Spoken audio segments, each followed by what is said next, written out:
첫째 주일 아침입니다. 귀한 예배 함께 하신 여러분 모두를 주님의 이름으로 환영합니다.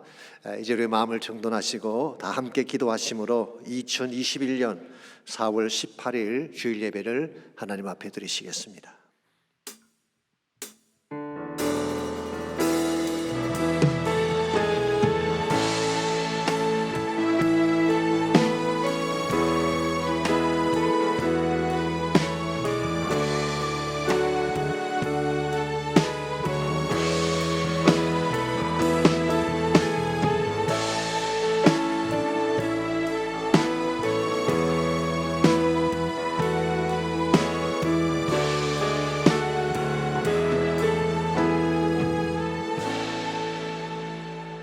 여호와께 감사하고 그의 이름을 불러하려며 그가 하는 일을 만민 중에 알게 할지어다.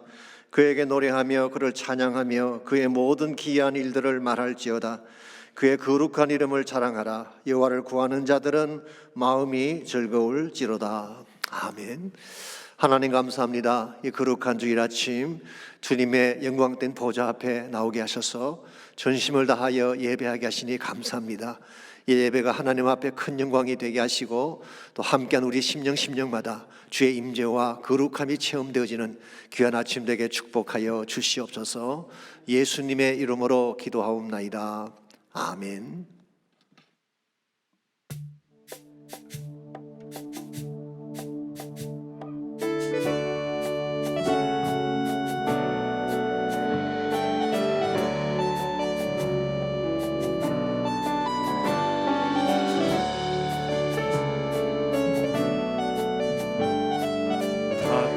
찬양하여라 전능왕 창조의 주께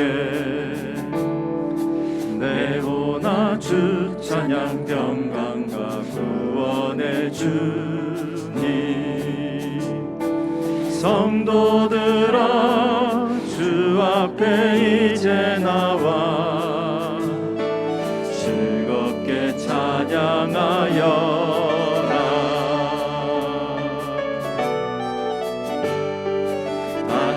찬양하여라 놀라운 만유의 주께 포근한 날개 밑을 품어주시는 주님 성도들아 주님의 뜻 안에서 내 소원 다 이루리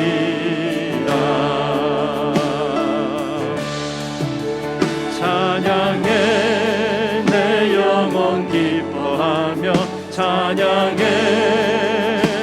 우리 창조주께 찬양해 온 몸과 힘을 다해 만유의 주 우리 왕 찬양해 내 영혼 기뻐하며 찬양해 우리 창조주께 찬양해 온 몸과 힘을 다해 만유의 주 우리 왕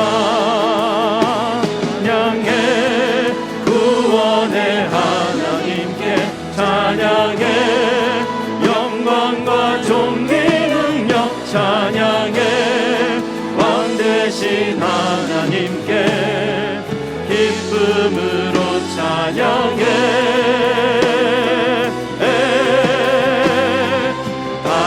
찬양하여라 온 몸과 마음을 바쳐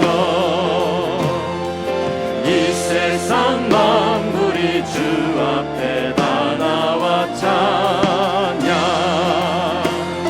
성도들아 기쁘게 소리 높여 영원히 찬양하여라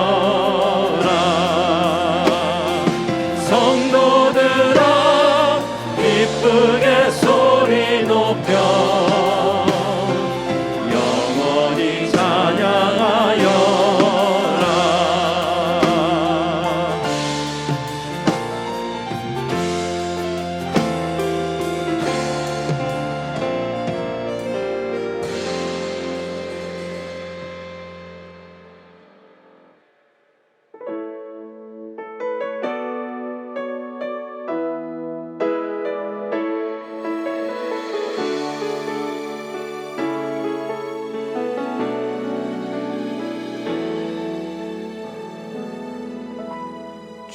주님 보좌 앞에 나아가 참된 안식과 기쁨 나누리겠네.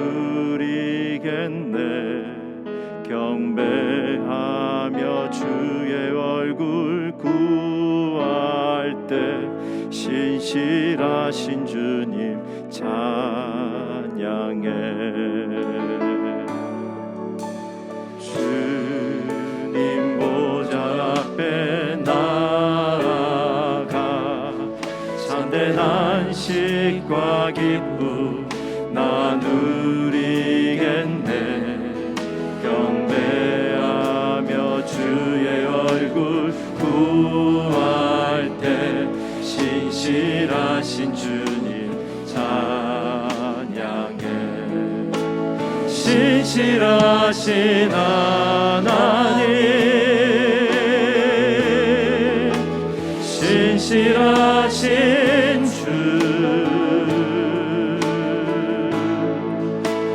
나의 주 하나님은 신실하신 주님.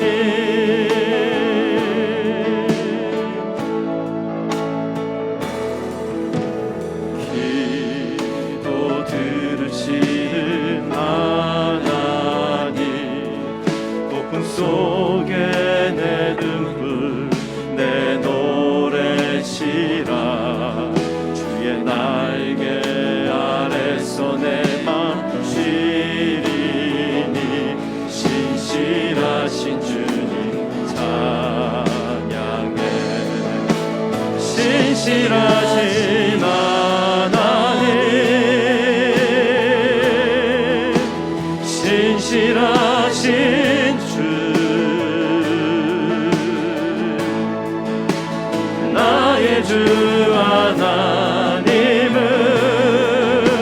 신실하신 주님. 신실하신 하나님, 신실하신 주, 나의 주 하나님은 신실하신 주님.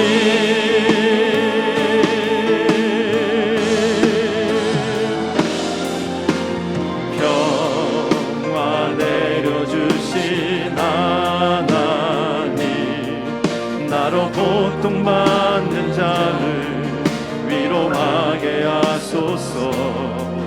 나의 평생의 주의 사랑을 전하리. 신실하신 주님 찬양해. 신실하신 하나님, 신실하신 주, 나의 주 하나님은 신실하신 주님. 신실하신 하나님, 신실하신 주, 나의 주 하나님은 신실하신 주님.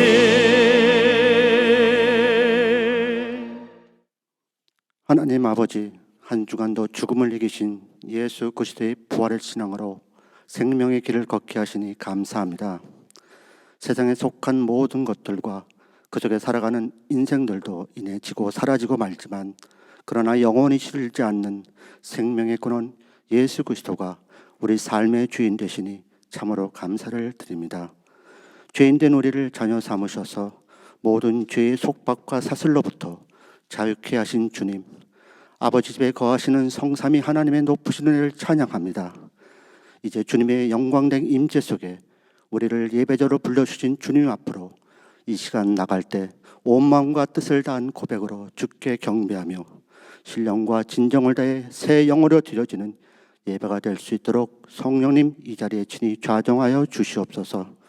아버지 하나님, 단에 세우신 박성근 담임 목사님, 한결같은 성령의 능력과 영육간의 강건함으로 붙잡아 주셔서 맡겨진 사역 지속적으로 감당해 나갈 수 있도록 인도하여 주시고, 선한 목자의 심정으로 오늘도 선포하시는 생명의 말씀을 통하여 다시 한번 우리가 그리스도의 연합됨으로 영광 중에 후사가 됨을 기뻐하며 우리의 이기적인 마음을 내려놓고 하나 되어 2020 비전을 향해 한 걸음 더 하나님께 나아가는 새누리 공동체가 될 수 있도록 우리를 인도하여 주시옵소서.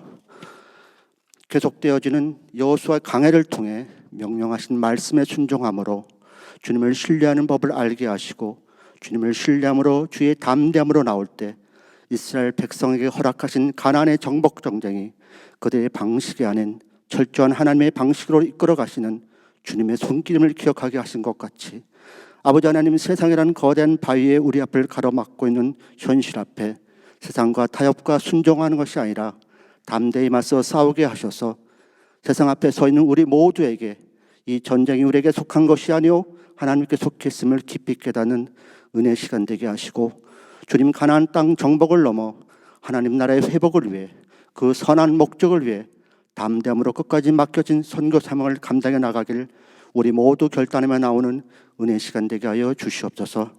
팬데믹으로 인한 수많은 단절과 삶의 변화 속에서도 하나님의 인도하심 속에 묵묵히 제자 훈련으로 나오게 하심에 감사를 드립니다.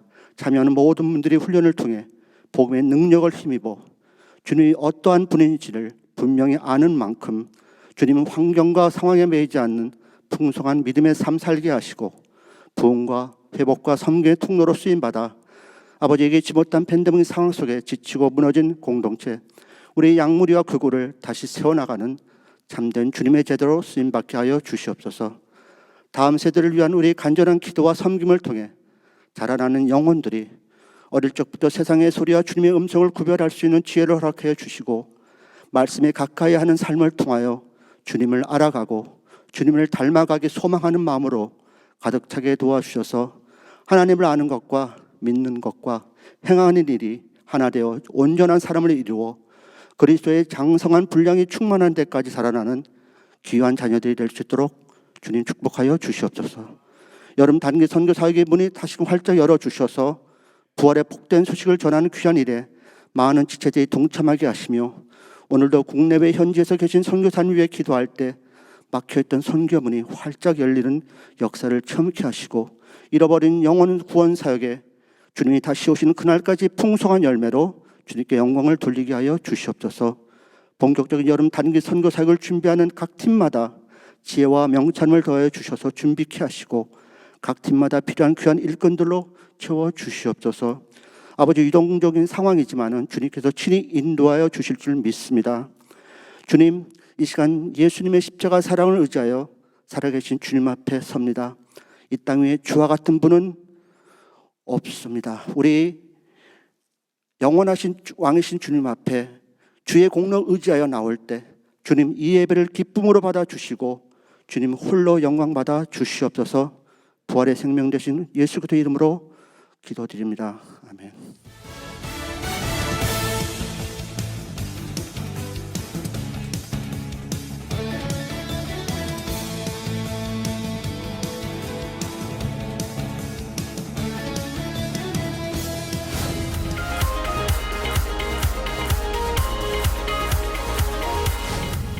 그동안 코로나로 중단되었던 수요 목자 모임을 오는 5월 5일부터 재개합니다.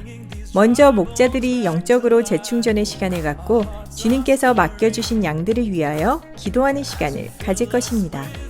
현재 사역하는 목자들은 물론 예목 훈련을 받은 모든 목자들은 당일 저녁 7시 30분에 미션센터 친교실로 모여주시기 바랍니다. 계속해서 양들을 위하여 수고하시는 목자들을 위해 많은 중보 기도를 부탁드립니다.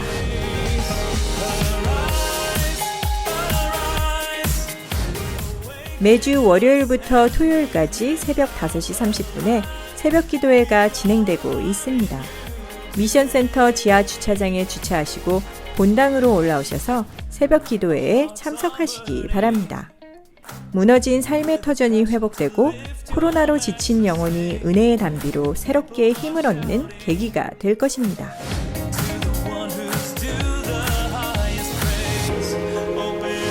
매주일 온라인으로 방송되는 영상 예배를 위한 봉사자들이 많이 필요합니다.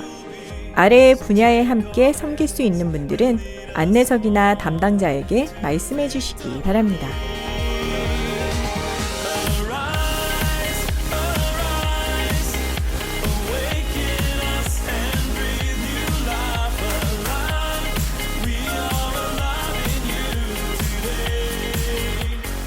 주님 안에서 행복한 한 주 보내시길 바랍니다.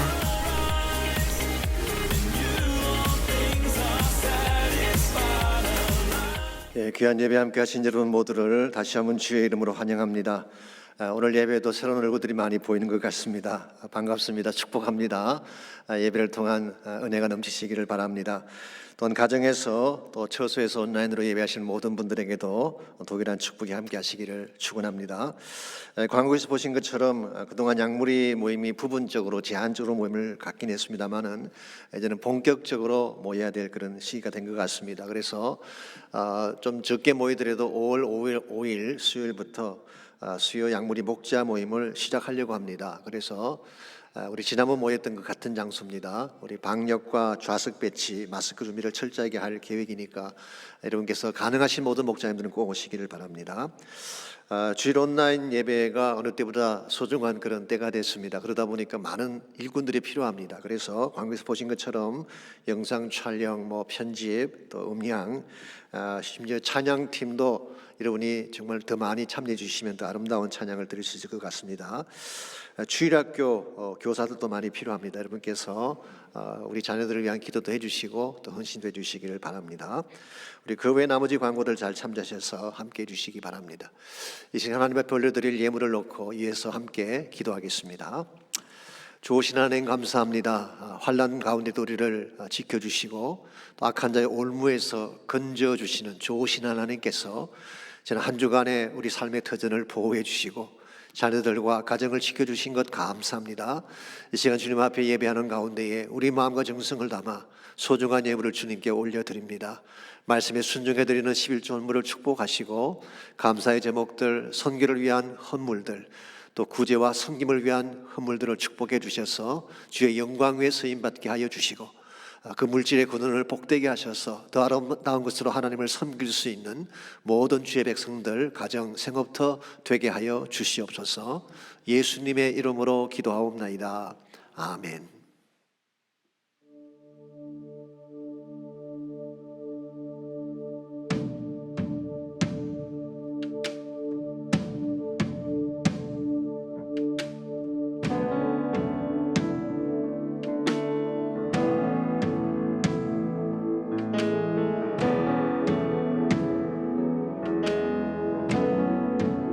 땅의 모든 끝이 주를 기억하고 주께 돌아오네. 경배드리네. 나라는 주의 것 우리 하나님을 만유의 주제.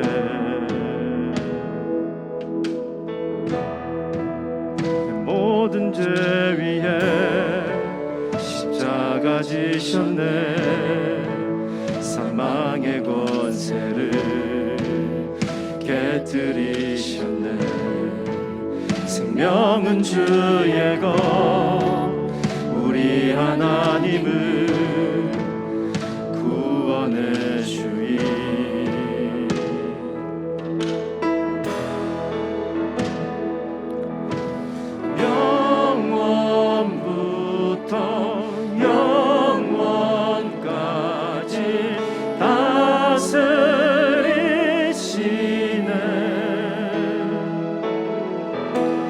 모든 성도 주와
하나님이시여 전쟁에 능하신 우리 하나님은 강하신 여호와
우리 함께 갑시다.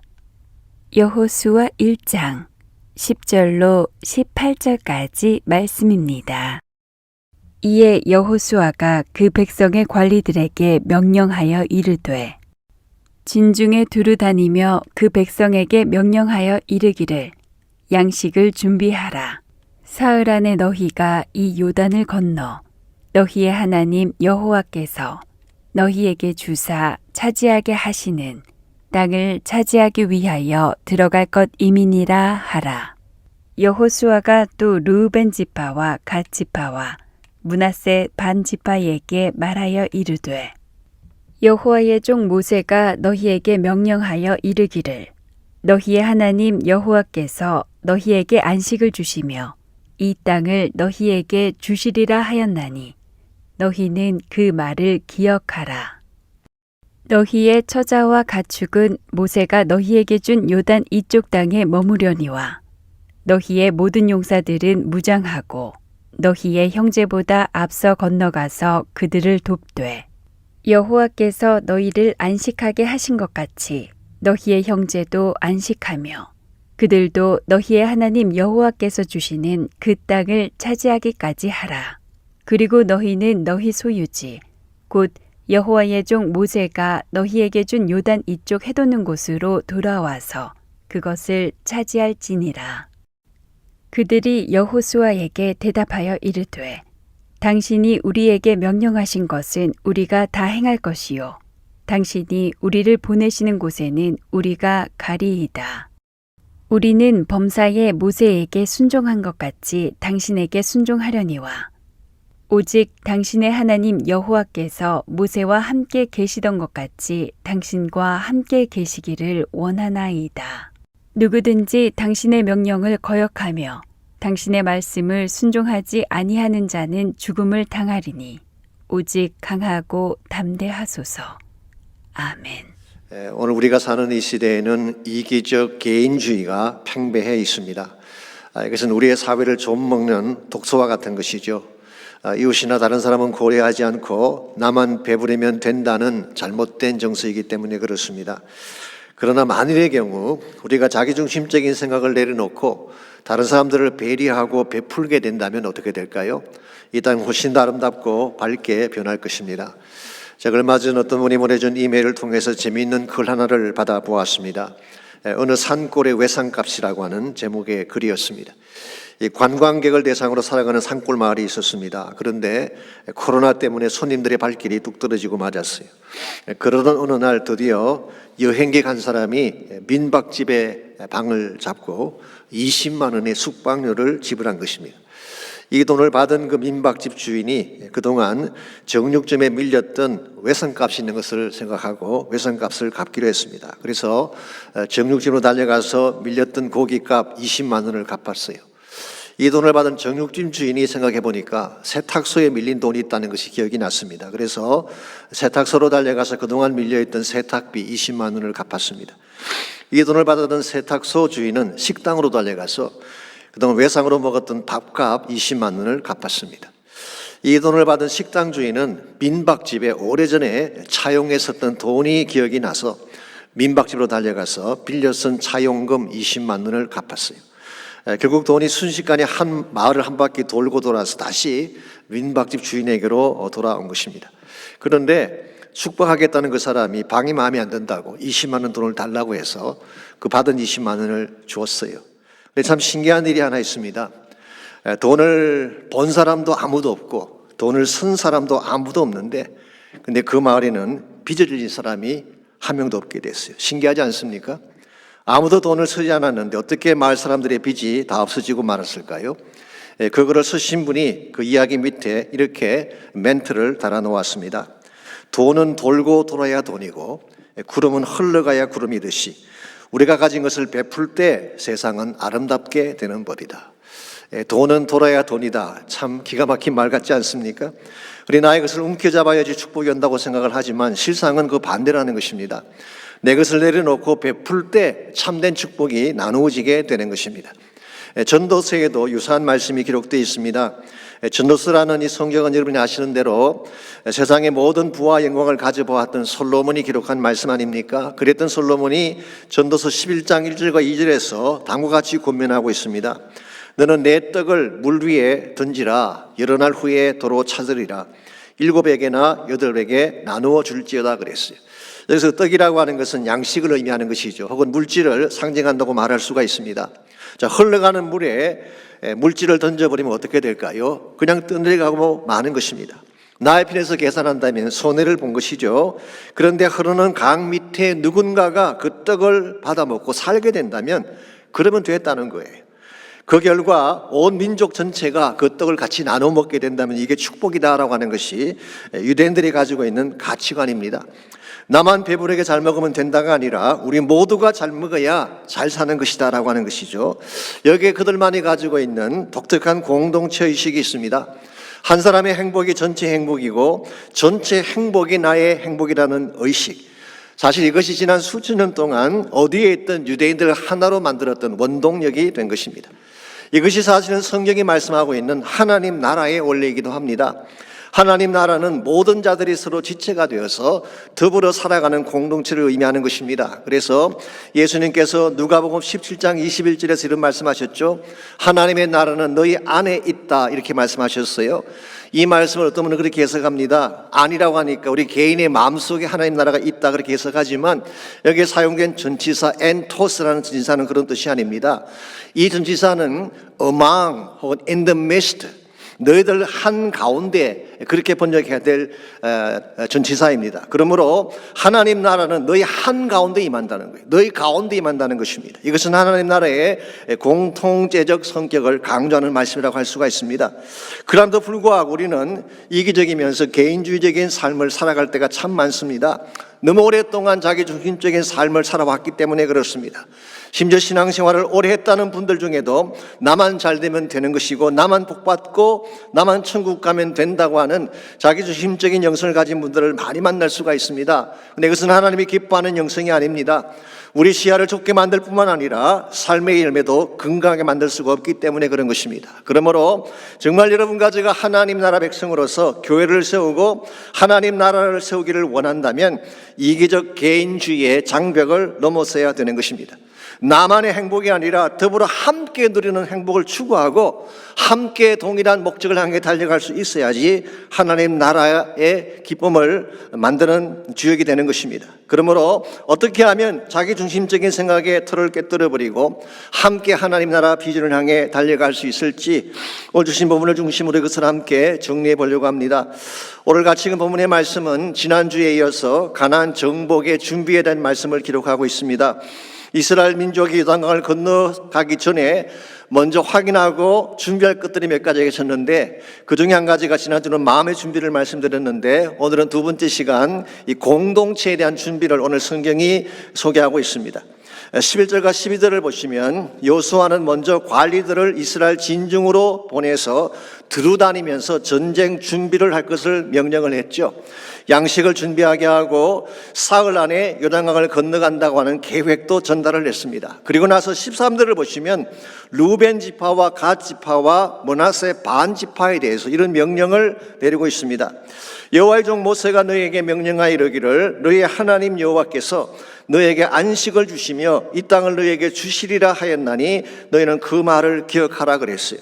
여기서 여호와께서 너희에게 안식을 주셨다 그랬는데요, 여기서 안식이라는 단어는 단순히 쉰다고 하는 뜻이 아닙니다. 히브리 말 메누하라는 이 단어는 정착한다는 의미를 갖고 있습니다. 신명기 3장 16절에서 20절을 보시게 되면 모세가 루벤 지파와 갓 지파와 므낫세 반 지파에게 요단강 동편에 있는 땅을 분배해 준 사실이 기록되어 있습니다. 야셀 땅과 길르앗 땅을 그들에게 주면서 그들에게 정착하도록 허락을 해 주었죠. 쉽게 표현하면 이것입니다. 이 두 지파 반은 요단강 건너가지 않고도 요단 이편에 편하게 살 수 있는 지파들이었어요. 그랬는데 14절을 보시면 여호수아는 너희들의 처자와 가축은 모세에게 준 요단 이쪽 땅에 머물게 하지만 용사들은 무장을 하고 강을 건너가서 함께 싸우라 그렇게 명령을 내렸습니다. 자, 왜 그랬을까요? 물론 그들이 모세에게 한 약속 때문입니다. 그들이 땅을 분배받을 때에 나중에 강 건너가서 함께 싸우겠다는 약속을 한 바가 있죠. 그러나 그것 때문만은 아닙니다. 이 가나안 정복이라고 하는 과제는 이스라엘 민족 전체가 반드시 이룩해야 될 공동체적 과제였기 때문에 그런 분부를 내린 것입니다. 이것은 한 개인이나 특정 지파의 과제가 아니라 이스라엘 민족 전체가 함께 수행을 해야 되는 민족적 과제라고 하는 뜻입니다. 그러므로 온 이스라엘이 그 땅을 다 차지해야지 비로소 그들의 임무가 끝나게 되는 것입니다. 이와 같이 한 개인이 아닌 전체가 함께 움직이는 것을 우리는 흔히 연대의식이다 그렇게 부르기도 하고 결속관계라고 부르기도 합니다. 한 사람이 전체가 되고 전체가 한 사람처럼 간주되는 것을 의미하는 것이죠. 영어로는 solidarity라고 하는 단어로 표현을 합니다. 이것은 결속관계라는 뜻입니다. 성경을 보시게 되면 이 결속관계에 대한 예들이 많이 등장하고 있죠. 예를 들어서 아담 한 사람이 범죄를 했습니다. 그랬는데 인류 전체가 다 범죄한 것으로 간주를 했어요. 이게 결속관계 때문입니다. 나중에 다루겠습니다마는 아간 한 사람이 범죄를 했습니다. 그랬는데 그 범죄한 결과 온 이스라엘이 참패를 당하게 되죠. 한 사람이 당했지만 연대 책임을 지게 된 케이스죠. 신약 성경에서 사도 바울은 이것을 교회론에 적용을 했습니다. 로마서 12장에서 그는 교회를 한 몸으로 표현을 하면서 여러 지체가 있는데 한 몸이다 그렇게 설명을 했습니다. 그래서 로마서 12장 15절은 이렇게 기록합니다. 즐거워하는 자들과 함께 즐거워하고 우는 자들과 함께 울라고 했어요. 교회 공동체는 마음을 같이 하고 필링을 같이 해야 된다 그런 뜻이에요. 고린도전서 12장 26절에서도 유사한 말씀을 했습니다. 만일 한 지체가 고통을 받으면 모든 지체가 함께 고통을 받고 한 지체가 영광을 얻으면 모든 지체가 함께 즐거워하느니라. 한 형제의 즐거움이 나의 즐거움이 되고 한 형제의 아픔이 나의 아픔이 되는 삶, 이것을 교회 공동체라고 표현한 것입니다. 여러분과 제가 이 사실을 바로 인식을 해야지 하나님이 기뻐하는 건강한 삶을 추구할 수가 있는데 오늘 이 시대에는 이와 같은 이 함께감에 대한 의식이 별로 없어요. 공동체 의식에 대한 생각이 별로 없습니다. 나만 잘 되면 된다, 나만 잘 살면 된다고 하는 이기주의가 팽배한 시대를 살아가고 있습니다. 이와 같은 이기주의적 사상은 사회를 무너뜨리게 되고 공동체 정신을 훼손하게 되는 것입니다. 다른 집 아들은 다 군대 가야 되지만 나의 아들은 안 가도 괜찮다고 생각한다든가, 다른 사람들은 나 망해도 나의 비즈니스만 잘 되면 된다라고 하는 생각, 이것을 이룩하기 위해서 편법을 사용하고 불공정한 일을 저지르게 된다면 그런 사회나 국가가 건강할 수가 있겠습니까? 근데 참 더 심각한 문제가 하나 있습니다. 이것은 사회적인 차원에서만 다룰 문제가 아니라 신앙세계에도 동일한 인식이 많이 파고들어와 있다는 사실이에요. 나만 복받고 천국 가면 된다고 하는 영적 개인주의가 얼마나 많이 있습니까? 우리 교회만 부흥하면 되고 다른 교회는 그렇지 않아도 상관없다고 생각하는 잘못된 인식들이 많이 있지 않습니까? 이와 같은 인식들을 깨뜨리지 아니하면 복음의 문이 열릴 수가 없어요. 하나님의 나라가 이루어질 수가 없는 것입니다. 이런 측면에서 우리가 어떻게 하면 이기적 개인주의적인 차원의 영성을 깨뜨리고 함께 하나님 나라 꿈을 이루어갈 수 있을지, 오늘 본문을 보시게 되면 루벤 지파, 갓 지파, 므낫세 반 지파의 모습을 통해서 함께 꿈을 향해 달리는 데 필요한 몇 가지 요소가 오늘 본문에 소개가 되어 있습니다. 먼저 첫 번째로 비전을 향해 함께 달리려면 전체적 안목이 필요합니다. 눈앞의 것만 보는 것이 아니라 또 부분적인 것만 보는 것이 아니라 그림의 전체를 보는 안목을 의미하는 것입니다. 11절 말씀 다시 보시게 되면요, 여호수아가 백성들의 대표들을 각 진영으로 보내면서 이 전쟁의 명분을 소개하는데 이렇게 전쟁의 명분을 소개하고 있습니다. 이 요단을 건너 너희 하나님 여호와께서 너에게 주사 차지하게 하시는 땅을 차지하기 위하여 들어갈 것임이니라 그랬어요. 여기 보게 되면 그들이 정복해야 될 땅은 그냥 땅이 아니죠. 하나님이 주신 그 땅, the land, 그 땅이에요. 하나님이 지목하신 땅을 말합니다. 그게는 하나님의 계획이 있고 하나님의 비전이 서려 있는 땅, 바로 그 땅을 정복해야 된다고 말씀하고 있는 거예요. 그런데 구체적인 내용을 소개해드리자면요, 창세기 13장 14절에서 16절을 보시면은 다음과 같은 말씀이 나옵니다. 이것은 이스라엘 민족이 형성되기 훨씬 전에 그의 조상 아브라함에게 하나님이 주셨던 비전의 내용을 담고 있습니다. 창세기 13장 14절에서 16절입니다. 롯이 아브라함을 떠난 후에 여호와께서 아브라함에게 이르시되 너는 눈을 들어 너희 있는 곳에서 북쪽과 남쪽 그리고 동쪽과 서쪽을 바라보라. 보이는 땅을 내가 너와 내 자손에게 주리니 영원히 이르리라. 내가 내 자손이 땅에 티끌 같게 하리니 사람이 땅에 티끌을 능히 셀 수 있을진데 내 자손도 세리라, 그렇게 말씀하셨어요. 14절을 보시게 되면 하나님이 비전을 주시는 시점이 나오는데요, 그 시점이 롯이 아브라함을 떠난 후라고 했습니다. 여러분 잘 아시는 바대로 롯은 아브라함의 조카였죠. 그랬음에도 불구하고 이 둘 사이에 갈등이 많이 있었습니다. 왜냐하면 둘 다 목축을 하는 사람들이기 때문에 서로 좋은 땅을 차지하기 위해서 싸우게 된 것입니다. 그러다 보니까 목자들이 계속 다툼을 벌이는 것입니다. 이 한국 드라마에도 많이 나오고 있습니다만 가족 간의 재산으로 말미암은 분쟁, 이거 참 보기 흉하지 않습니까? 이와 같은 문제가 생겼을 때 누가 양보를 하게 되나요? 아브라함이 양보를 했습니다. 내가 먼저 선택을 해라. 너가 왼쪽을 택하면 내가 오른쪽을 택하고 너가 오른쪽을 택하면 내가 왼쪽을 택한다. 그렇게 해서 그 선택권을 조카에게 먼저 주었어요. 왜 그랬을까요? 나이를 봐도 아브라함이 더 많고 학리를 따져도 아브라함이 더 높을 텐데 왜 아브라함이 양보를 했을까요? 이 눈앞의 작은 이익 때문에 다투는 것이 옳지 않다고 보았기 때문에. 저는 이와 같은 것이 성수이라고 생각을 합니다. 그래서 롯이 먼저 선택권을 갖고 땅을 택했는데 그 땅이 얼마나 비옥하고 아름다웠는지 성경은 이렇게 묘사하고 있습니다. 여호와의 동산과 같고 애굽 땅 같았다 그랬어요.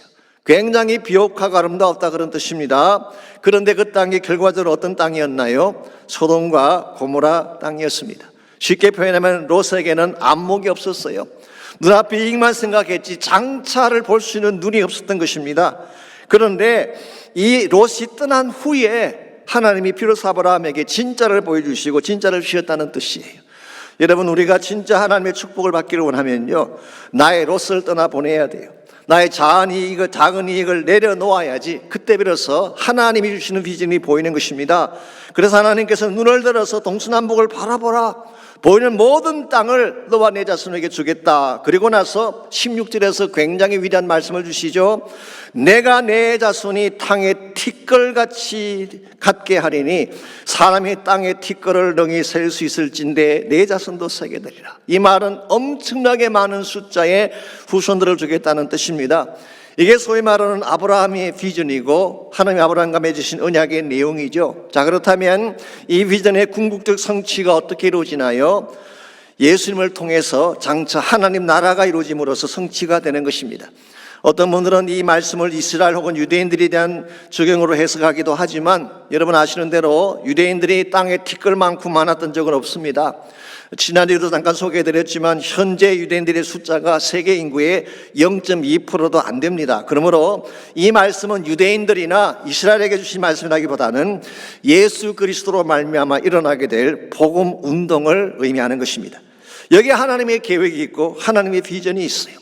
여러분과 제가 바른 신앙생활을 하려면 이와 같이 하나님이 그리고 계시는 큰 그림을 보아야지 나라고 하는 작은 차원에서 나의 이익만 따지게 되면 주님이 그리는 큰 픽처를 놓치게 되는 것입니다. 그러므로 나를 넘어서서 주님이 준비하시는 비전을 볼 수 있을 때에 여러분의 인생이 바른 쪽으로 나아갈 수가 있게 되는 것입니다. 데이빗 플랫이라고 하는 분이 계시죠. 저희 교단의 국제성계부 총재를 지낸 분이시고 저희 교회 헌당 예배도 축하 영상도 보내주셨던 그런 분이기도 합니다만은 사실 이분은 굉장히 유명한 분입니다. 뉴욕 타임즈가 설정한 베스트셀러에 그의 책이 수달 동안 올랐던 그런 분이죠. 레디컬이라는 책을 쓰신 분입니다. 레디컬. 그 책 읽어보신 분들은 아시겠지만 제목 그대로 책의 내용이 굉장히 레디컬해요. 오죽하면 표지에 이런 말이 나왔겠습니까? 편안하게 신앙생활 하려는 사람은 이 책을 읽지 않기를 권한다. 그렇게 되어 있어요. 저도 그 책을 여러 차례 보았는데요. 크리스천 삶의 핵심을 찌르는 말씀이 참 많은데 데이빗 플랫이 그 책에서 이런 말을 했습니다. 하나님이 나를 사랑하신다. 이 말은 참 좋아 보이지만 기독교의 핵심은 아니다. 그런 이야기를 하셨어요. God loves me. 이거보다 더 좋은 말이 어디 있어요? 칼 바르트 같은 사람은 그 말이 성경 전체의 요약이다까지 말을 했는데 근데 데이빗 플랫은 참 듣기는 멋지게 보이지만 이게 성경이 말하는 기독의 핵심은 아닌 것 같다. 그렇게 자신의 의견을 밝히고 있어요. 만일 그것이 기독교의 중심 메시지라면 결국 기독교가 지향하는 목적이 내가 되고 만다는 거예요. 예를 들어서 예배도 나의 취향에 맞는 예배를 드리게 되고 설교도 나의 취향에 맞는 설교를 해야 듣게 되고 찬양도 나의 취향에 맞는 찬양이라고 부르게 된다면 과연 이것을 건강하다고 말할 수가 있을까요? 그렇게 말할 수 없습니다. 여러분 기독교 신앙의 중심은 내가 아니라 하나님이에요. 하나님이 기뻐하시는 예배가 바른 예배예요. 하나님을 높이는 찬양이 바른 찬양이에요. 하나님 말씀을 선포하는 것이 좋은 설교입니다. 내가 듣고 싶은 것, 내가 원하는 것, 나 중심적인 삶으로 가게 되면 신앙의 본질을 놓치게 되는 것입니다. 그러므로 참된 예수의 제자라면 하나님이 나를 사랑하신다로 끝나서는 안 된다는 거예요. 그 말 뒤에 이와 같은 말이 이어져야 됩니다. 하나님이 나를 사랑하신다. 그러므로 나를 통해 온 세상에 그분을 알리기를 원하신다. 여기까지 가야지 하나님의 꿈을 이루는 바른 제자가 된다는 것입니다. 실제로 그 책에 이런 형제의 간증이 나옵니다. 제프라고 하는 형제인데요. 큰 기업체에 들어가서 초고속 승진을 한 형제입니다. 최고 경영자가 되어서 좋은 집을 구입하고 좋은 차를 구입하고 바닷가에 별장도 구입을 해서 그야말로 모든 사람들이 부러워할 수 있는 성공자가 됐어요. 무엇보다 이 사람은 착실한 크리스찬이었습니다. 7살 때부터 교회를 다녔다고 하니까 얼마나 반듯하게 살아왔는지 짐작할 수 있지 않겠습니까? 그럼에도 불구하고 이 제프는 한 번도 다른 사람의 아픔에 대해서 생각해 본 적이 없었다고 합니다. 왜냐하면 그것은 그들의 아픔이지 나와는 상관이 없다고 생각했기 때문이죠. 그랬던 제프가 어느 날 사업차 혼두라스라는 나라를 방문하게 됩니다. 이 중남미 중미에 있는 아주 가난한 나라죠. 혼두라스. 그 나라의 수도가 테구시갈파라는 곳인데요. 그곳을 방문하는 중에 그곳에 쓰레기 매립장을 지나가게 됩니다. 근데 그 매립장을 보니까 산더미처럼 쌓이는 쓰레기 더미 속에 움막을 짓고 사는 사람들이 많이 있었어요. 남자들, 여자들, 어린아이들이 폐기물을 뒤지면서 먹을 것을 찾고 있는 장면이 보였어요. 이걸 보면서 아니 쓰레기 더미 속에서 자식을 키우다니 이런 비참한 가정이 어디 있는가 탄식을 했는데요. 그런데 그는 거기서 더 비참한 현실 하나를 목격하게 됩니다. 만석이 다 된 여인 한 사람이 그 쓰레기 더미 속에서 아기를 낳으려고 하는 장면을 본 거예요. 그 순간 제프는 문자 그대로 그 자리에 풀썩 주저앉고 말았어요. 너무나 큰 충격을 받았기 때문입니다. 그때 그의 마음속에 뚜렷하게 들려오는 하나님의 음성이 있었습니다. 제프, you see? 보았느냐 제프야? 세상엔 이런 것도 있단다. 내가 너에게 준 선물들을 가지고 넌 지금 무엇을 하고 있니? 너의 영향력, 너의 지도력, 너의 재산이 너만을 위한 것이냐? 라고 하는 음성이 들려왔습니다. 이 음성 앞에 그는 그 자리에서 무릎을 꿇고 회개 기도가 시작이 됐어요. 그리고 난생 처음으로 자신의 가슴 속에 사랑이 없다는 사실을 깨닫고 하나님 앞에 재헌신하게 됩니다. 하나님이 자기가 하는 사업보다 훨씬 더 큰 비즈니스를 갖고 계신다는 걸 알게 됐어요. 하나님의 비즈니스가 뭐예요? 그게 킹덤 비즈니스예요. 그래서 그는 여전히 자신의 사업도 하고 계속 직장생활을 하고 있긴 합니다만은 삶의 목적이 완전히 바뀌어지게 되어서 그때부터 선교단체를 세우게 되고 그는 매년 전염병으로 죽어가고 있는 수천만의 사람들에게 우물을 파서 섬기는 사역을 하면서 살고 있다고 했습니다. 저는 이와 같은 것이 참된 비저너리의 삶이라고 생각합니다. 여러분이 정말 하나님의 나라 위에 쓰임받기를 원한다면 좁은 안목을 벗어나야 돼요. 나의 틀을 깨뜨려야 되는 것입니다. 나만 잘 되면 된다가 아니라 온 열방이 주께로 돌아올 수 있도록 기도해야 돼요. 우리 교회만 부흥하면 되는 것이 아니라 모든 하나님의 교회가 다 부흥할 수 있도록 기도해야지 하나님 나라 비전을 이룰 수가 있는 것입니다. 이런 면에서 우리가 진짜 하나님의 꿈을 향하여 함께 나가기를 원한다면 나 중심적인 안목이 아니라 하나님 중심적인 안목, 더 큰 비전을 볼 수 있는 안목이 있어야지 하나님 나라를 이룰 수가 있는 것입니다. 두 번째로 비전을 향해 함께 달려가려면 이타적 헌신이 필요합니다. 이타적이라는 말의 반대말이 이기적이 되겠죠. 영어로 표현하면 unselfish. 나의 모든 것들을 비워내고 그리고 아무런 사심 없이 헌신할 때에 우리 함께 동력하며 하나님 나라를 이룰 수 있다 그런 뜻입니다. 오늘 본문에서 여호수아가 루벤, 갓, 므낫세 반지파들에게 준 명령을 다시 보시기 바랍니다. 이걸 보시게 되면요, 이 명령은 자신의 기득권을 내려놓지 않으면 수행할 수 없는 명령이었어요. 먼저 14절 하반부를 다시 보시면 너희 모든 용사들은 무장하고 너희 형제보다 앞서 건너가라 그래서 앞서 건너가라. 함께 가는 정도가 아닙니다. 앞서 건너가라는 것입니다. 여러분, 전쟁터에서 앞서가는 것은 위험한 일입니다. 죽을 확률이 가장 높은 것이 선봉에 서는 거예요. 그런데 앞서 건너가라 그렇게 말씀하셨어요. 뿐만 아니라 15절을 보시면 너희 형제도 안식하며, 즉 다른 지파들이 다 정착할 때까지, 그들도 너희 하나님 여호와께서 주시는 땅을 차지할 때까지 너희들은 계속해서 전쟁하고 전쟁한 후에 그들이 정착한 후에야 해 돋는 이곳으로 돌아와서 너희들의 땅을 차지하라 그렇게 말씀하셨어요. 쉽게 말하면 이런 말입니다. 맨 먼저 땅을 분배받았지만 실제로 땅을 차지하는 것은 맨 나중에 하라 그런 뜻이에요. 이렇게 한다고 해서 그들에게 돌아올 반대급부나 혜택이 있을까요? 없습니다. 자기들에게 돌아올 이익은 아무것도 없는데 자기들의 모든 기득권을 다 내려놓고 먼저 앞장서서 전쟁을 해야 되고 전쟁이 다 끝난 후에 그들이 다 땅을 차지한 후에 돌아오라는 이 명령이 여러분 생각에는 합당해 보입니까? 좀 그렇지 않잖아요. 그럼에도 불구하고 이 두 지파반은 그것을 억셉트했어요. 그리고 그것을 억셉트한 것이 결과적으로 가나안 정복이라는 위대한 꿈을 이루는 데에 그 두 지파반이 쓰임받게 된 이유이기도 합니다. 여러분과 제가 하나님 나라 일을 하려면요, 나의 기득권을 내려놓아야 돼요. 내가 먼저 땅을 차지하겠다고 하는 소유에 대한 기득권을 내려놓아야 돼요. 나만 안전하면 된다고 하는 이 안전의 기득권을 내려놓아야 되는 것입니다. 나만 축복받으면 된다고 하는 복의 기득권을 내려놓을 때 주님의 뜻이 성취되게 되는 거예요. 나의 것을 다 챙기면서, 나의 이익을 다 챙기면서 어떻게 하나님 나라가 이루어질 수가 있겠습니까? 여러분, 이 사회는 물론 그렇지 않죠. 우리가 사는 이 사회는 이익사회이기 때문에 계산을 따라 인간관계도 맺고 사람들을 만나기도 합니다. 물론 우리가 사람을 만나든지 관계를 맺을 때에 따지지 않고 만날 수는 없겠죠. 그러나 만일 여러분이 모든 관계를 계산 따라 한다면 이건 문제가 되는 것입니다. 계산 따라 만난 관계는 계산 안 맞으면 헤어지게 되는 것입니다. 하나나라 백성은 그렇게 살면 안 되는 것입니다. 나에게 아무런 이득이 안 돼도, 나에게 돌아올 반대급부가 전혀 없어도 하나님의 뜻이면 행하겠다고 하는 것이 하나님 나라의 인생관이라고 할 수가 있습니다. 저는 그 좋은 예가 누가복음 10장에 나오는 선한 사마리아인의 비유의 말씀이라고 생각합니다.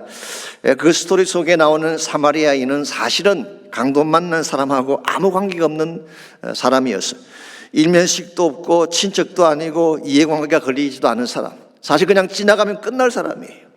더구나 도와줘 봐야 되돌아올 반대급부가 전혀 없는 그런 대상이에요.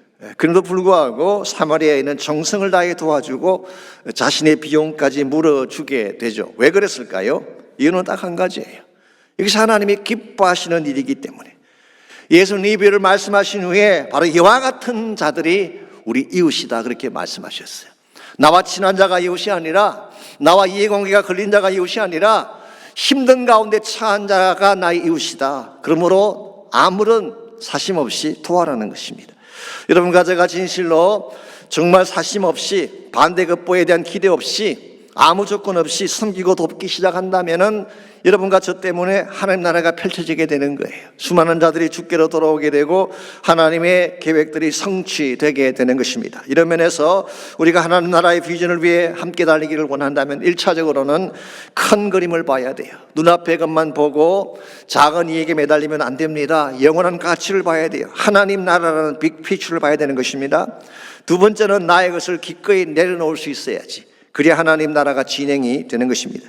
마지막 세 번째로 비전을 향해 함께 달리려면 온전한 순종을 해야 하는 것입니다. 16절 말씀 보시기 바랍니다.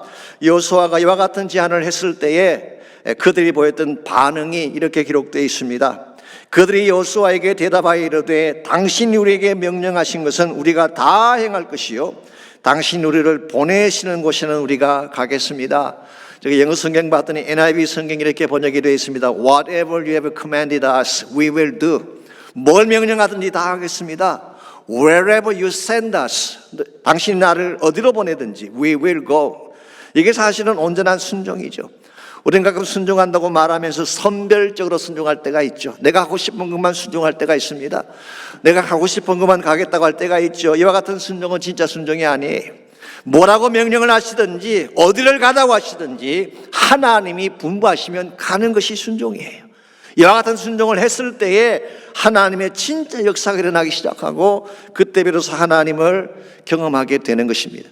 오늘 우리가 하나님을 경험하지 못하는 여러 가지 많은 이유가 있지만 그 중에 결정적인 것이 순종하지 않기 때문에, 순종했을 때 하나님을 체험할 수 있게 되고 그때에 하나님 사이의 기적이 우리 주변에 일어나게 되는 것입니다. 요한복음 2장에 보시게 되면 우리가 잘 아는 예수님께서 물로 포도주 만든 기적이 기록되어 있죠. 자, 그 사건의 주인공은 누구일까요? 당연히 예수님이 주인공입니다. 왜냐하니까 그 기적이 끝났을 때에 예수님을 제자들이 믿게 되었더라. 즉 예수님의 신성을 보여주는 첫 번째 표적이었기 때문에 그 스토리의 주인공은 당연히 예수님이죠. 자, 그렇다면 조연은 누구일까요? 조연은 마리아가 아닌가 생각합니다. 예수님께 포도주가 떨어진 사실도 알린 사람이 마리아였고 또 하인들을 불러다가 지시를 내린 것도 마리아였습니다. 그러므로 꼭 미나리에 나오는 윤여정이 아니라도 충분히 여조연상을 받을 수 있는 가능성이 있는 사람이 마리아가 아닌가 생각합니다. 자, 그런데 이 스토리 가운데에 전혀 이름도 나오지 않고 존재 가치도 없어 보이는 엑스트라가 있어요. 그들이 누구일까요? 하인들입니다. 성경은 그들의 이름을 기록하고 있지 않습니다. 또 하인의 신분이기 때문에 maybe 잔치 석상에 앉지도 못했을 거예요. 엑스트라였어요. 그럼에도 불구하고 여러분 이 기적에서 결정적 역할을 한 자가 누군지 아십니까? 주님의 항아리에 직접 물을 채웠던 하인들이었어요. 예수님께서 물 항아리를 가져와서 물을 붓게 했습니다. 아구까지 채우라고 했을 때에 다 채웠어요. Filled up to the brim. 아구까지 꽉 채웠어요. 그 다음에 떠서 연회장에 갖다 주라 그랬을 때에 이 하인들은 어떤 질문도 하지 않았습니다. 아니 분명히 우리가 물을 채웠는데 갖다 주라는 게 말이 됩니까? 연회장의 경이라고 치시면 어떡하라고 그러십니까? 묻거나 따질 법도 한데 한마디 질문 없이 그냥 가라니 갔어요. 그 결과 기적이 일어난 것입니다. 물이 포도주로 변하는 기적이 일어났어요. 성경이 이렇게 기록합니다. 이 기적에 대한 이유를 다른 사람들은 다 몰랐는데 오직 누구만 알았다고 했나요? 물떠온 하인들은 알더라. 이게 무슨 뜻일까요? 순종한 사람만이 하나님을 경험할 수 있다는 뜻이에요. 여러분이 순종했을 때 신앙의 비밀을 갖게 되는 것입니다. 사람들이 이해할 수 없는 기적들을 경험하게 되는 거예요. 이런 측면에서 기독교 신앙은 설명만으로 충분하지 않습니다. 신학을 공부하고 성경 공부한다고 해서 충분한 게 아니라 순종했을 때 비로소 하나님을 알게 되는 거예요. 그전까지는 신앙이라고 말을 하지만 이론에 불과한 것입니다. 교리에 불과한 것입니다. 그러나 순종했을 때에 하나님을 알게 되고 그때 우리 삶 속에 하나님 사이의 기적들이 일어난 것을 볼 수 있게 되는 것입니다. 이런 면에서 여러분의 삶 가운데 진정한 차원의 기적이 일어나기를 원한다면 순종하시기 바랍니다. 가라면 가는 거예요. 서라면 서는 것입니다. 기도하라면 기도하는 거예요. 그때 하나님이 일하기 시작하는 것입니다. 그러니 문제가 생기면요, 머리로 계산하고 머리로 따지려고 하는데 인생의 문제는 머리로 풀지 못하는 문제가 더 많습니다. 말씀에 순종할 때 문제가 떠나가는 것이죠.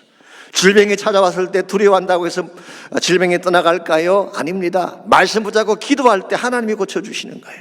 여러분이 정말 순종하게 되면 여러분의 인생이 물같이 맛이 없던 인생이라도 하나님을 순종하고 하나님을 경험하게 되면 포도주같이 빛나는 인생으로, 스윗한 축복의 인생으로 바뀌게 되는 것입니다. 그러므로 여러분, 무슨 일을 당하든지 순종을 배우시기 바랍니다. 순종을 실천해 보세요. 여러분 인생이 달라질 수가 있는 것입니다. 한국의 대표적인 찬양 사역자 중에 고형원 형제라고 있죠. 이분은 오랫동안 예수전도단에서 간사로 섬겼기 때문에 간사라고 부르기도 하고, 이분이 밴쿠버에 있는 신학을 공부하신 분이기 때문에 선교사라고 부르기도 합니다만은 본인은 형제라고 부르는 게 가장 좋다 그래서 저도 그분을 형제라고 부르고 있습니다. 고형원 형제. 아시겠지만 이분은 원래 고려대학교 건축과에서 건축을 공부하던 분이었죠. 그랬는데 학업 도중에 허리에 심각한 문제가 생겼습니다. 너무 통증이 심해서 학업을 계속할 수가 없었어요. 그래서 학업을 중단하고 힘들어하던 차에 예수전도단 공동체로 들어갔습니다. 그 공동체에 들어간 이후에도 아픔은 여전했지만 그러나 그것이 계기가 되어서 그런 예수전도단의 사역자로 섬기게 된 것이죠. 여러분, 세상적인 차원에서 본다면 어느 쪽이 더 화려해 보이나요? 좋은 대학을 나오고 건축가가 되어서 떵떵거리며 사는 것이 더 화려해 보이나요? 아니면은 한 선교단체에 들어가서 그야말로 선교하며 사는 것이 더 화려해 보이나요? 세상적인 사람들은 전자를 더 선호할지 모르겠지만 고영원 형제는 이렇게 고백을 했습니다. 그때 자신에게 주어진 통증이야말로 하나님이 자기를 축복하기 위한 터닝 포인트가 되었다. 진짜 가치 있는 것이 무엇인지를 깨닫게 해주었고 자신의 생애를 거기에 바칠 수 있었기 때문에 감사하다는 말씀을 하셨어요. 이번에 한 번은 인도네시아에 DTS를 인도하기 위해서, YM에서는 DTS라고 그러잖아요. 스텝으로서 DTS를 인도하기 위해서 참석한 적이 있었는데요. 그곳에는 한 교회에서 예배를 드리던 중에 그는 굉장한 충격을 받습니다. 영적인 충격을 받게 돼요. 그들이 부르는 찬양이 1시간이 넘는데 끝이지 않는 것입니다. 찬양 가운데에 성령이 임하고 변화가 일어나는데 너무나 충격을 받았어요. 성찬식을 했는데요, 주의 만찬이죠. 인도네시아 장로님 한 분이 성찬 잔을 들고 6분 7분 동안 울면서 기도하는 장면을 봤어요. 그때 그는 마음에 큰 충격을 받고 이와 같은 고백을 하게 됩니다. 왜 한국 교회에는 저런 감격이 없는가? 우리가 보혈의 잔을 들고 저처럼 감격하며 울었던 적이 과연 언제였는가? 그때 자신도 모르게 터져나온 기도가 이것입니다. 하나님, 한국 땅에 다시 부흥을 주십시오. 하나님, 부디 그 사명과 부르심의 촛대를 옮기지 말아 주십시오. 이와 같은 간절한 기도 가운데에 탄생하게 된 유명한 찬양이 있습니다. 그게 바로 부흥이라는 찬양이에요. 제가 알기로 이 찬양 CD가 알려진 것만 50만 장 이상 팔렸습니다. 그런데 그는 그 중에 한 푼도 자신이 쓰지 않고 전액을 북한 선교를 위해 드렸어요. 왜 그랬을까요? 그는 진짜 소중한 비전이 무엇인지를 알았기 때문에 그런 것입니다.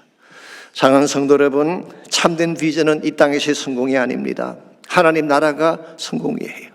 여기에 우리의 꿈을 걸고 우리의 사명을 걸 때에 우리 삶이 참된 차원에서 기쁨이 되고 영광이 되어지는 것입니다. 그러므로 정말 우리 마음속에 밤이나 낮이나 늘 마음속에 품고 가져야 될 소원이 하나 있다면, 우리의 비전이 하나 있다면 이것이 되어야 할 것입니다. 모든 열방이 기뻐하며 주께로 돌아오는 비전, 주님께 경배하는 그날을 보는 비전, 흰옷 입은 백성들이 목소리 높여 주님께 노래하는 그날을 향한 비전, 이게 우리가 사모해야 될 비전이에요. 그래서 하늘과 땅에 찬양의 함성이 가득 차게 하시고 영광된 하나님 보좌 앞에 온 열방이 노래하게 하는 그 꿈, 이 꿈을 향해 달려나가야지 여러분이 한 번을 살아도 바로 살 수가 있는 것입니다. 바로 이와 같은 비전이 고영은 형제가 불렀던 열방이여 노래하라라고 하는 그 찬양이 된 것입니다. 오늘 밤 함께 이 찬양 부르기를 원하는데요, 우리 마음속에 잃었던 이 비전이 회복되면 참 좋겠어요. 꺼졌던 열정의 불이, 성령의 불이 다시 일어났으면 좋겠습니다. 복음 향한 우리의 비전이 회복되어지고 하늘 나라 꿈을 향한 우리의 마음들이 회복되어져서 코로나의 모든 어려운 난관을 뚫고 지나가서 이제는 진짜 해야 될 일을 할 수 있도록, 교회도 그렇고 우리 개인도 마찬가지입니다. 정말 해야 될 일들이 산적해 있는데 지금같이 그냥 앉아있을 때가 아닌 것 같습니다. 일어나야 됩니다. 달려가야 됩니다. 함께 물 앞에서 기도하며 찬양하며 나가야 되는 거예요. 복음 위에 달려갈 수 있기를 바랍니다. 그의 나라 영광 위에 달려갈 수 있도록 헌신하시기를 바랍니다. 이 시간 한번 같이 찬양하기를 원합니다. 열방이여 노래하라. 우리 찬양 함께 하고 우리 기도하는 시간 갖기를 원합니다. 하늘과 땅 가득한 찬양의 함성, 내 영혼 그날 기다립니다. 온 우주에 가득한 주님의 영광, 내 영혼 바라봅니다. 모든 열방 기뻐 주께 달려와 주님께 경배 드리는 그날, 흰옷 입은 백성들 목소리 높여 주님께 노래 부르리.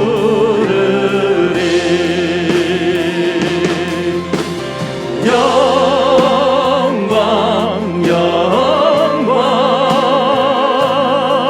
주님 당하신 하나님 어린 양께 영광 영광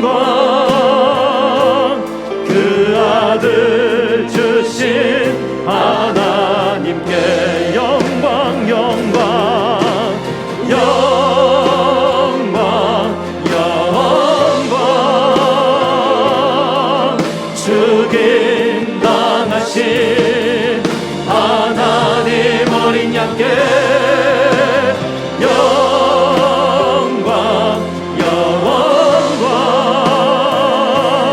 그 아들 주신 하나님께 만국의 영광과 존귀를 가지고 우리 주 앞에 경배하세.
하나님 감사합니다. 우리를 사랑하셔서 이 땅에 살고 있지만 참된 비전이 무엇인지를 깨닫게 하시고 그 나라와 그 영광을 위해 달려갈 수 있도록 은혜 베푸신 것을 감사합니다. 아직도 내 안에 내가 너무나 많습니다. 깨어져야 될 내 자아가 너무 강합니다. 성령님 말씀으로 나의 심령을 깨뜨려 주셔서 참 예수의 사람이 되게 하시고 주의 비전 앞에 항복하며 헌신할 수 있는 우리의 모습이 있게 주님 도와주옵소서. 교회들마다 새로운 부흥이 일어나기를 기도합니다. 모든 하나님의 교회들이 다시 한번 성령 받게 하시고 초대교회 같이 강력하게 일어날 수 있도록 은혜를 베풀어 주시옵소서. 이제는 우리 구주 예수 그리스도의 은혜와 하나님 아버지의 무한하신 사랑과 성령님의 충만한 임재하심이 이제 주님 앞에 나와 전심을 다해 예배하고 돌아가는 모든 사랑하는 주의 백성 한 분 한 분에게 각 가정에서 처소에서 예배하는 모든 성도들 위해 그들의 가정과 삶의 터전과 자녀들과 자손들 위해 이제로부터 항상 함께하여 주시기를 다시 오실 우리 주님 예수님의 이름으로 간절히 축원하옵나이다. 아멘.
보석보다 귀하다. 내가 사랑스럽지 않을 때 너를 온전히 사랑하고 너와 함께하려 내가 왔노라.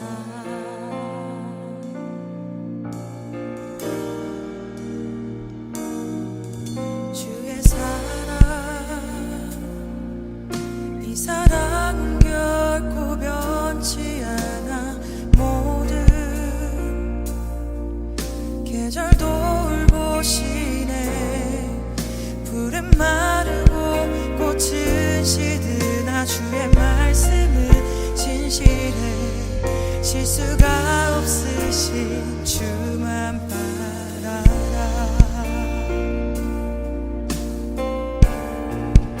주님의 나라와 뜻이 나의 삶 속